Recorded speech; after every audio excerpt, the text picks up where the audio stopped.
So listening to Mervyn King there and thinking about the crisis 10 years ago, is the big lesson, as he said, as he referred to there, that you can't let these banks fail, but it has to come with conditions? Is that the uncomfortable truth that we learned in the financial crisis? Well, that is certainly true, but there's another phrase of his which I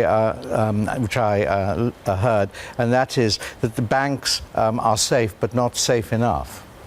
There's still risk in the system, and I think it's nothing to do actually, or very little to do with capital buffers or reserve requirements. It's to do with the nature of the global banking system. Right, and that's interesting, because I have a chart here that shows what banks have been doing in various parts of the world to try and build up their capital buffers since the financial crisis, and they've been instructed to do so by regulators, and many banks have, not all banks, but many banks have. So perhaps they are safer, in Mervyn King's words, but not safe. So you think that we have to be as radical as to actually break up banks? Yeah. Are they just too big? They're too big. They're too and they're too concentrated. Because we still talk about consolidation solving there problems is, and in Europe. in fact, the banking system has become more consolidated since. But it was the global nature of banking which actually produced the crisis. It was the fact that all the banks held each other's sort of, in the end, valueless assets, and so the collapse of one section of it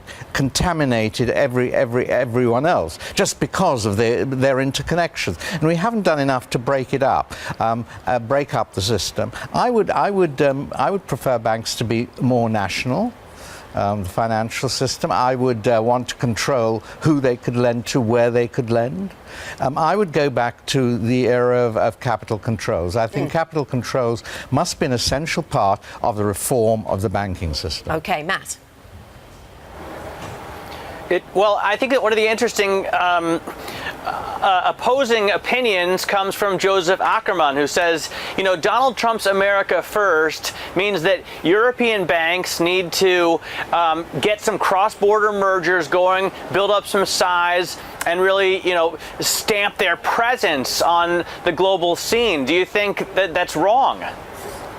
Well, I think these are words. What does it mean?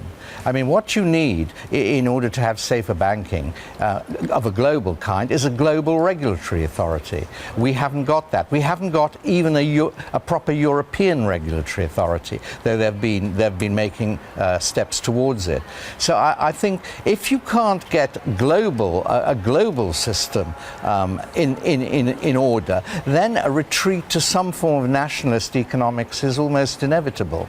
I mean, that's what happened in the 1930s. That was a lesson of the 1930s. Unless you get a global system right, then globalization breaks down.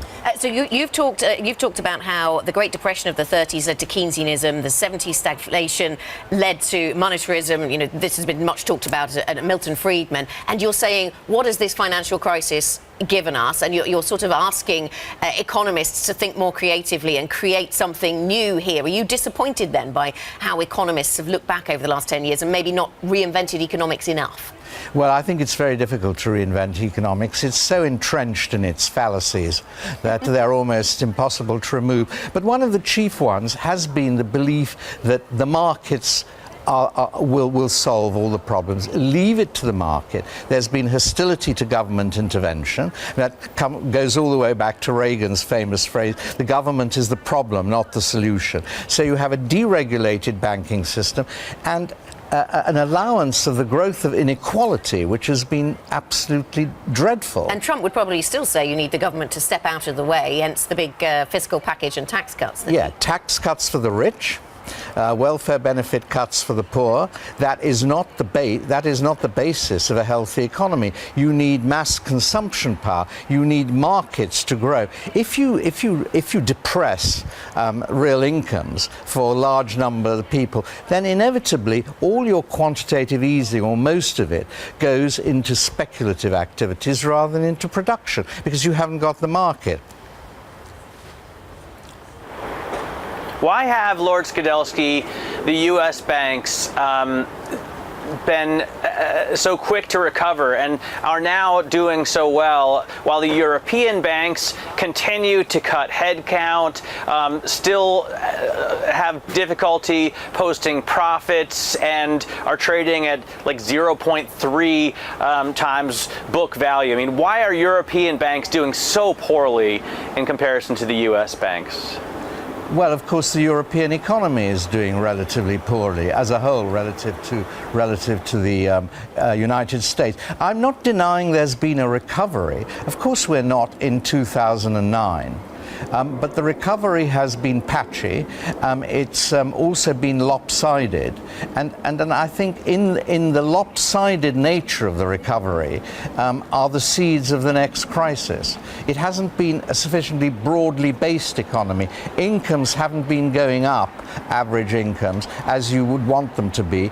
Productivity has been stagnating. There's been a lot of lost productive potential, and therefore. And then that has led to huge political upheavals in Europe and in the United States. So what you're getting is a fragile, insecure situation, and that's what worries me. It worries me much more than the fact that, you know, certain sections of the economy are doing well. They always do well before they crash. I mean, that's the point. That's the point of crashes. They crash from a situation where everyone is reasonably optimistic that things are going well. Lord Skelton, is there a burning platform that will result in banks being broken up right now? Is anybody listening to that argument, do you think? Because across the Eurozone, we hear the arguments a lot that they need to consolidate, they need to get bigger, because they're still dealing with a lot of the non-performing loans and bad debts that resulted from the financial crisis. Yes, I think the momentum for structural reform of the banks was strong in the immediate aftermath of the crisis, and it's waned since then, and more attention has been paid on making them resilient through beefing up their capital requirements and things of that kind. But I think structural reform is very, very important. I would like to see more national banking and more local banking. For example, I would like to see banks not people wanting mortgages not able to borrow from foreign banks. I've lost IFB. I would want to make them borrow from their own bank.